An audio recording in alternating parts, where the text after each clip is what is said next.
पाकिस्तान के साथ साथ बांग्लादेश में भी हालात खराब हैं। यहां हिंदुओं पर जुल्म हो रहा है।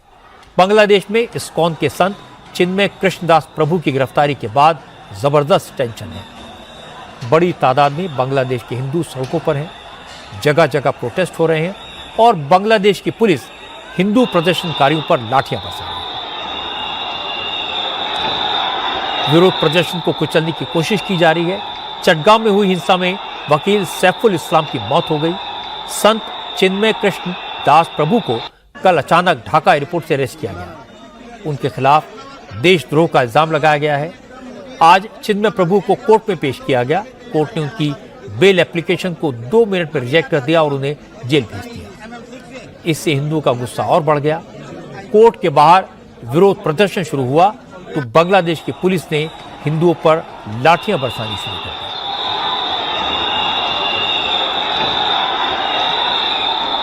असल में चिन्मय कृष्णदास प्रभु बांग्लादेश में इस्कॉन चटगांव के पुंडरीक धाम के प्रेसिडेंट हैं। साथ ही वो बांग्लादेश के हिंदू संगठन सम्मिलित सनातनी जोत के नेता हैं। बांग्लादेश में जिस तरह हिंदुओं को निशाना बनाया जा रहा है उसके खिलाफ चिन्मय प्रभु लगातार आवाज उठा रहे थे। शांतिपूर्ण तरीके से धरने और प्रदर्शन कर रहे थे। ये बात बांग्लादेश की सरकार को खटक रही थी। 25 अक्टूबर को चटगांव में हिंदू समुदाय ने एक रैली की थी।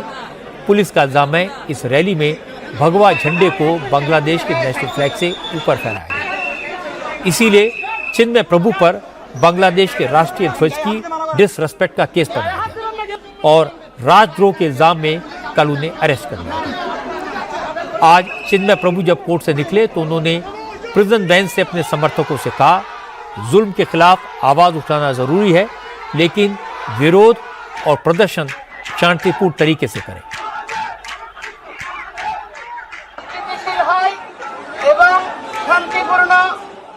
हमें ऐसा कुछ भी नहीं करना चाहिए जो शांति बिगड़ने का खतरा हो।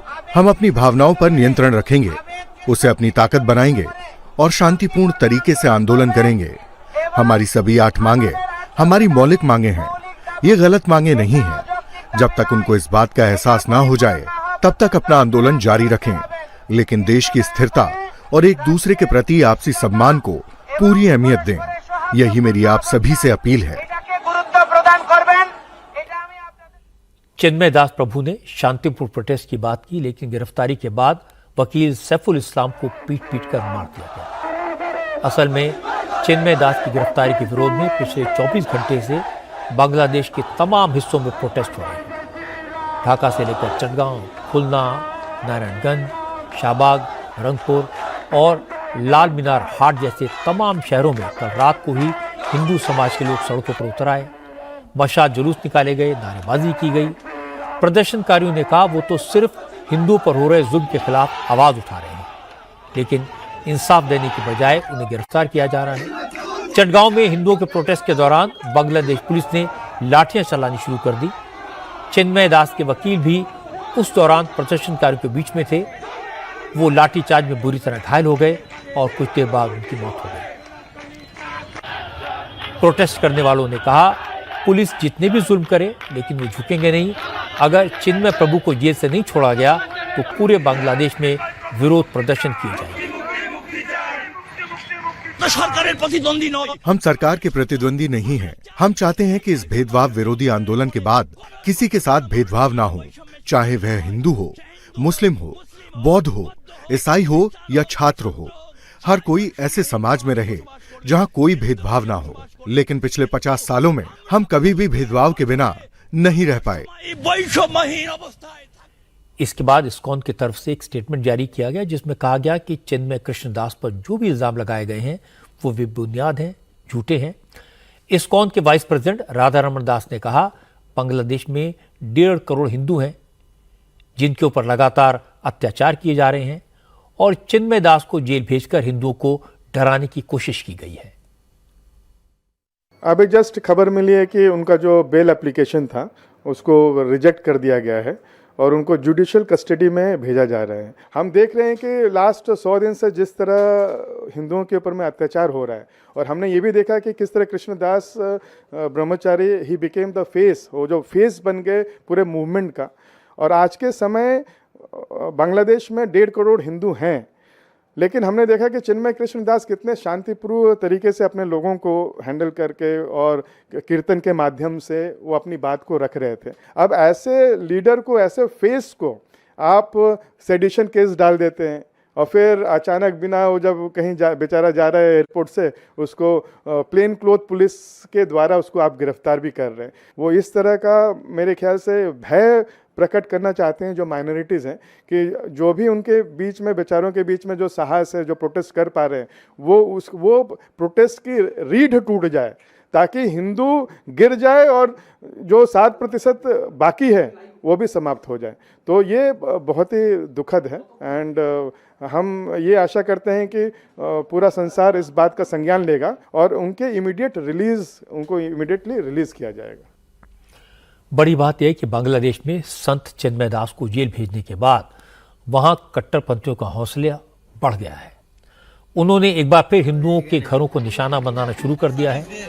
चटगांव में कई हिंदुओं के घरों में आग लगाकर उन्हें फूंक दिया गया। ये घटना चटगांव के सिल्वर रोड इलाके की है, जहां हिंदुओं के घरों में आगजनी की गई। चिन्मय प्रभु की गिरफ्तारी को भारत सरकार ने गंभीरता से लिया है। विदेश मंत्रालय की तरफ से जारी बयान में कहा गया कि बांग्लादेश में हिंदुओं को टारगेट करके घटनाएं लगातार हो रही हैं। हिंदुओं पर हमला करने वाले खुलेआम घूम रहे हैं, जबकि शांतिपूर्ण तरीके से जायज मांग रखने वालों को जेल में डाला जा रहा है। भारत सरकार ने कहा यह ठीक नहीं है, बांग्लादेश के अधिकारियों उस पर गौर करना चाहिए। इसके अलावा आध्यात्मिक गुरु श्री श्री रविशंकर, सदगुरु जग्गी वासुदेव और अखाड़ा परिषद ने भी इसका विरोध किया है। श्री श्री रविशंकर ने कहा बांग्लादेश में हिंदुओं के साथ जो कुछ हो रहा है वो उसकी इमेज के लिए ठीक नहीं है, इसलिए वहां की सरकार को कट्टरपंथियों को काबू में रखना चाहिए। वहां के लोगों के अधिकार के लिए वो खड़े हुए हैं, वो बंदूक लेके नहीं गए, किसी को मारा नहीं, कुछ नहीं। समुदाय जो भयग्रस्त है, पीड़ित है, उनको हिम्मत दे रहे। ये तो हर धर्म गुरु का काम है, वो अपना काम कर रहे हैं। उनको कैद करने से कोई भी समस्या हल नहीं हो सकती, बल्कि आग और भड़केगी। हम बांग्लादेश सरकार से निवेदन कर रहे हैं, आप सुरक्षा दीजिए, देश को पीछे ले जाने वाले जैसे कट्टरपंथियों पर आप नियंत्रण रखें और देश के सब समुदाय के लोग मिलजुल के रहें। विश्व हिंदू परिषद के अध्यक्ष आलोक कुमार ने कहा कि चिन्मय कृष्णदास सिर्फ अधिकारों की लड़ाई लड़ रहे हैं, इसमें गलत क्या है। बांग्लादेश में उनके खिलाफ जो भी आरोप लगाए गए हैं वो मनगढ़ंत हैं, झूठे हैं। कि इसको कौन तो प्रेम का संगठन है, उसमें आतंक का स्थान ही नहीं है, वे आतंक की कल्पना ही नहीं कर सकते। पर यह तो ठीक है कि हमले होंगे तो नहीं होने चाहिए, नहीं हो इसकी मांग करना, जिन्होंने किया है उनको दंडित किया जाए यह मांग करना, जो नुकसान हुआ है उसकी भरपाई की मांग करना, यह तो उचित ही है करना। इसमें राजद्रोह कहाँ से आता है। उन्होंने भारत सरकार से मांग की है, इसको कौन ने। मैं तो पूरे विश्व समुदाय से कहूँगा कि किसी एक भी व्यक्ति की सिविल लिबर्टीज का, फ्रीडम का अगर हनन होता है तो सारे विश्व को इस मामले में चिन्मय कृष्णदास के साथ खड़ा होना चाहिए।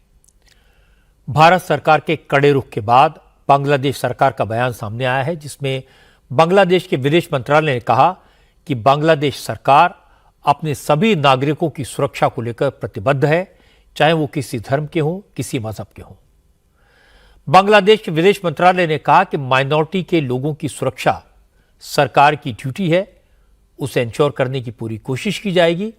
लेकिन इसके बाद बांग्लादेश के विदेश मंत्रालय ने यह भी कह दिया कि चिन्मय दास को कोर्ट ने जेल भेजा है, उनके यहां जुडिशरी पूरी तरह स्वतंत्र है और सरकार उसके काम में कोई दखलंदाजी नहीं करती। बांग्लादेश ने वकील सैफुल इस्लाम की मौत पर खेद भी जताया। बांग्लादेश में जिस तरह पुलिस ने बेकसूर हिंदुओं पर लाठियां बरसाई, वो जुल्म की इंतहा है। प्रोटेस्ट करने वाले लोगों के पास में कोई हथियार नहीं थे, वो किसी को नुकसान पहुंचाने के इरादे से नहीं आए थे, वो तो सिर्फ एक संत को गिरफ्तार करने से नाराज थे, शांतिपूर्ण तरीके से प्रदर्शन कर रहे थे, फिर पुलिस को लाठियां चलाने की क्या जरूरत थी। श्री श्री रविशंकर ने एक अहम सवाल उठाया, उन्होंने कहा कि बांग्लादेश की सरकार के प्रमुख प्रोफेसर मोहम्मद यूनुस को शांति के लिए नोबेल प्राइज मिला था। उनसे ऐसे एक्शन की अपेक्षा नहीं की जा सकती। असल में बांग्लादेश की सरकार ने कट्टरपंथियों के सामने सरेंडर किया हुआ है। उसमें इतनी हिम्मत नहीं है कि वो इस्लामिक हार्डलाइनर्स को रोके, और जरूरत तो इस बात की है कि इस्कॉन के संत को जेल से तुरंत रिहा किया जाए ताकि लोगों की नाराजगी दूर हो। बांग्लादेश से जो तस्वीरें आ रही हैं पूरी दुनिया में हिंदू समाज को आहत करने वाली तस्वीरें हैं और इनसे बांग्लादेश की छवि खराब हुई है।